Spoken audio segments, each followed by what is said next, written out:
Hi everyone, आप सभी का एक बार फिर से एजुकेशनल चैनल में स्वागत है। और आज की वीडियो में हम आप सभी के लिए लेके आए हैं पीएचडी एडमिशन का एक बहुत ही बड़ा अपडेट, जो कि 15 फरवरी 2025 को पब्लिक नोटिस के थ्रू जारी किया गया है।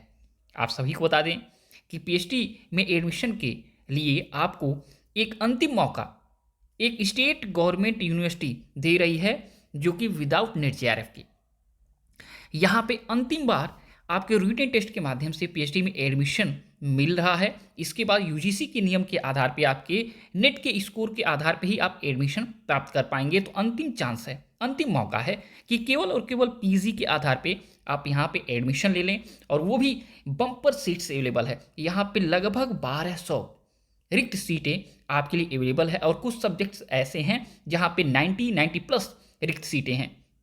अगर आपको यहाँ पे एडमिशन मिलता है तो आपके अगर जेआरएफ कैटेगरी में है तो 100% आपका फेलोशिप मिलेगा, और अगर पीजी के आधार पे एडमिशन आपको मिल जाता है तो आपको 8,000 रुपये पर मंथ मिलेंगे, अगर विश्वविद्यालय के पास आपके लिए फंड रहा और आपका शोध कार्य उत्कृष्ट रहा तो।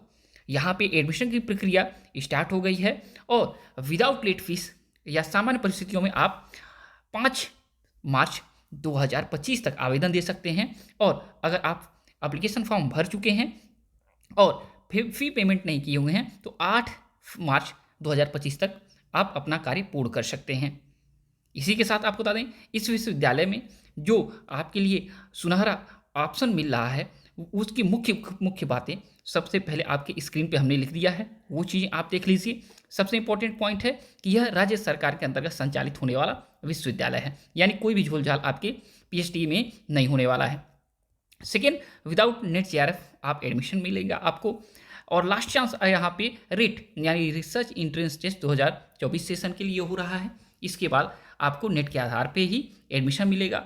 यहाँ पे हिंदी मीडियम से आप पीएचडी करना चाहते हैं तो आपको देखा जाए तो एग्ज़ाम भी टेस्ट का हिंदी मीडियम में होगा, और पीएचडी का आपका जो शोध कार्य है वो भी हिंदी मीडियम में आप कर पाएंगे। यहाँ पे एडमिशन का फी लिस्ट लगने वाला है। यहाँ पे 12,000 रुपये में आपको एडमिशन मिल जाएगा, और सेमेस्टर वाइज देखा जाए तो 6,000 रुपये आपको पर सेमेस्टर देने पड़ेंगे। यहाँ पे रिट या रिसर्च इंट्रेंस टेस्ट का जो एग्ज़ाम होगा वो ऑफलाइन मोड में होगा, यानी ओएमआर बेस होगा, जहाँ पे 70 एमसीक्यू टाइप के क्वेश्चन पूछे जाएंगे, जहाँ पे 2 क्वेश्चन पेपर होंगे आपके। First paper research methodology and second paper आपके जिस सब्जेक्ट में आप पीएचडी करना चाहते हैं तो 35 दो पेपर में क्वेश्चन आपके आएंगे दोनों सब्जेक्ट से। और यहाँ पे 50% क्वेश्चन देखा जाए आपको क्वालिफाइंग मार्क्स रखा गया है जनरल कैटेगरी के लिए, और 45% जो जीरो कैटेगरी से हैं उनको क्वालिफाइंग मार्क्स लाना है, तभी जाके आप रेट में देखा जाए क्वालिफाई होंगे। और इसी के साथ आप क्वालिफाई होने के साथ इंटरव्यू राउंड में जाएंगे, और आपका इंटरव्यू जो होगा वो सिनॉप्सिस के साथ होगा, यानी शोध प्रस्ताव जो आपके देखा जाए बनाए जाते हैं उसी के साथ आपका इंटरव्यू भी होता है, और इसके आधार पे आपको एडमिशन दिया जाएगा। आपका रिसर्च का जो इंट्रेंस टेस्ट है उसका 70% यहाँ पे वेटेज रहेगा, और इंटरव्यू का 30% वेटेज रहेगा, और दोनों के जो स्कोर रहेंगे उसी के आधार पर आपका मेरिट लिस्ट तैयार किया जाएगा। फिर आपको एडमिशन मिलेगा, और यहाँ पे दोनों मोड में एडमिशन अवेलेबल है। अगर आप पार्ट टाइम में यानी नौकरी पेशा व्यक्ति हैं तो पार्ट टाइम में अगर चाहते हैं पीएचडी करना तो भी आप यहाँ पे एडमिशन ले सकते हैं, और अगर आप फुल मोड में लेना चाहते हैं एडमिशन तो यहाँ पे बिल्कुल फुल मोड में या रेगुलर मोड के हैं पीएचडी की प्रक्रिया चल रही है। अब बात करें कि कुछ इंपॉर्टेंट देखा जाए डेट्स के ऊपर, आपको बता दें इंपॉर्टेंट डेट्स देख लीजिए। यहाँ पे 15 फरवरी से स्टार्ट है और 5 मार्च तक प्रक्रिया सामान्य परिस्थिति में चलेगी, और विशेष परिस्थिति में यह 8 मार्च 2025 तक चलने वाली है। आपको बता दें कि यहाँ पे जो आपका रेट का एग्ज़ाम होगा, टेस्ट होगा, वो मार्च में ही होगा। ठीक है, मार्च में ही एग्ज़ाम होगा। एप्लीकेशन फ़ी 1500 रुपये जो लोग EWS से हैं, OBC हैं, जनरल हैं, और 1000 रुपये यानी 1000 रुपये SC/ST कैटेगरी के लिए यहाँ पे रखा गया है रजिस्ट्रेशन के लिए। और सीट्स के बारे में इन्फॉर्मेशन यहाँ पे आप लिस्ट देख सकते हैं।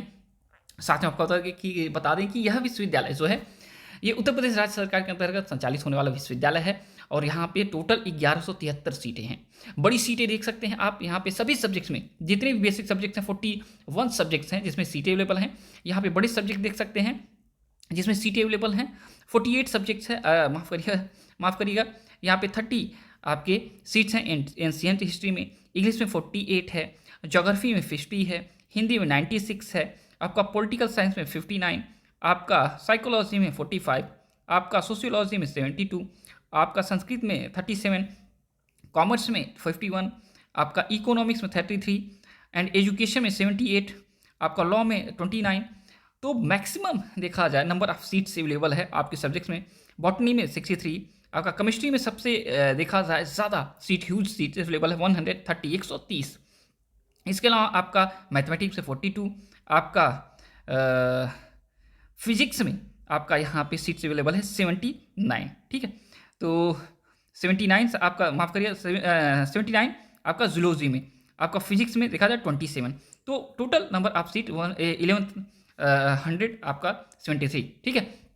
तो यहाँ पे आप देख सकते हैं रेगुलर मोड में पीएचडी के लिए यानी आपके यूनिवर्सिटी के कैंपस में यह सीट्स अवेलेबल है, और ये कॉलेज में रेगुलर मोड में कैंपस के अलावा आपके जो कॉलेज हैं वहाँ पे सीट्स अवेलेबल हैं, और ये पार्ट टाइम के, ठीक है। अलग अलग देखा जाए सब्जेक्ट में देख सकते हैं किस सब्जेक्ट में पार्ट टाइम की सीट अवेलेबल है या किस में नहीं, किस में यूनिवर्सिटी कैंपस में अवेलेबल है, किस में नहीं, ये आप कैटेगरी वाइज यहाँ पे देख सकते हैं हर चीज़ें, ठीक है। आपको बता दें यह विश्वविद्यालय दीनदयाल उपाध्याय गोरखपुर विश्वविद्यालय है, जो कि उत्तर प्रदेश राज्य सरकार के अंतर्गत संचालित होने वाला विश्वविद्यालय है। और यहाँ पे एडमिशन फीस देख लीजिए, अगर आप फुल टाइम देखा जाए एडमिशन लेते हैं पीएचडी में, तो फर्स्ट ईयर में आपका कोर्स वर्क इंक्लूड होता है एडमिशन के टाइम। तो वहाँ पे आपको जो प्रैक्टिकल वाले सब्जेक्ट्स हैं 13,723 रुपये फीस देने पड़ेंगे, और नॉन प्रैक्टिकल अगर वाले सब्जेक्ट्स हैं आपके जैसे लैंग्वेज एटीसी, उसमें 12,723 रुपये फीस देने पड़ेंगे। और इसी की तरह आपको सेमेस्टर फीस विदाउट देखा जाए नॉन प्रैक्टिकल 5,388 और विथ आपके प्रैक्टिकल 6,388, ठीक है। यानी कि 5,000 पर सेमेस्टर विदाउट आपका देखा जाए प्रैक्टिकल, और विथ प्रैक्टिकल वाले जो सब्जेक्ट्स हैं 6,000 के नियर अबाउट आपको फीस सबमिट करनी पड़ेगी। यहाँ पर एलिजिबिलिटी की बात किया जाए तो एलिजिबिलिटी देख सकते हैं कि अगर आपने 2 ईयर का पीजी प्रोग्राम किया है 55% के साथ तो एलिजिबल हैं। अगर जो रिजर्व कैटेगरीज हैं तो 5% का उनको देखा जाए छूट दिया जाएगा। इसी के साथ आप देख सकते हैं प्रोसेस ऑफ जो सिलेक्शन रहेगा एडमिशन का, यहाँ पे इन्फॉर्मेशन आपके लिए रेट का दिया गया है। यहाँ पे 70 MCQ टाइप के क्वेश्चन पूछे जाएंगे, 1 नंबर का ईच क्वेश्चन होगा, एक क्वेश्चन होगा। 50% आपको मार्क्स लाने हैं रेट में, रिजर्व कैटेगरीज हैं तो 45% लाने ही लाने हैं। और फिर देखा जाए आपका इंटरव्यू और आपके देखा जाए तो रेट के स्कोर के आधार पे आपका मेरिट लिस्ट तैयार किया जाएगा। यह दीनदयाल उपाध्याय विश्वविद्यालय का ऑफिशियल वेबसाइट है, जो कि डिस्क्रिप्शन बॉक्स में अवेलेबल है, यहाँ पे देख सकते हैं। आपका पीएचडी के प्रोग्राम का यहाँ पे इंफॉर्मेशन दिया गया है, यहाँ पे ब्रोशर है, और देखा जाए 5 मार्च तक प्रक्रिया चलेगी। सामान्य विशेष परिस्थितियों में 8 मार्च तक आप आवेदन कर सकते हैं। यहाँ पे ब्रोशर अवेलेबल है, पीएचडी एडमिशन ब्रोशर 2024, ठीक है। तो इससे जुड़ा कोई भी क्वेश्चन अगर आपको पूछना है पूछ सकते हैं। और जब तक नेक्स्ट वीडियो नेक्स्ट अपडेट नहीं जाते हैं, thanks for watching educational channel. आप सभी का दिन बहुत बहुत शुभ हो।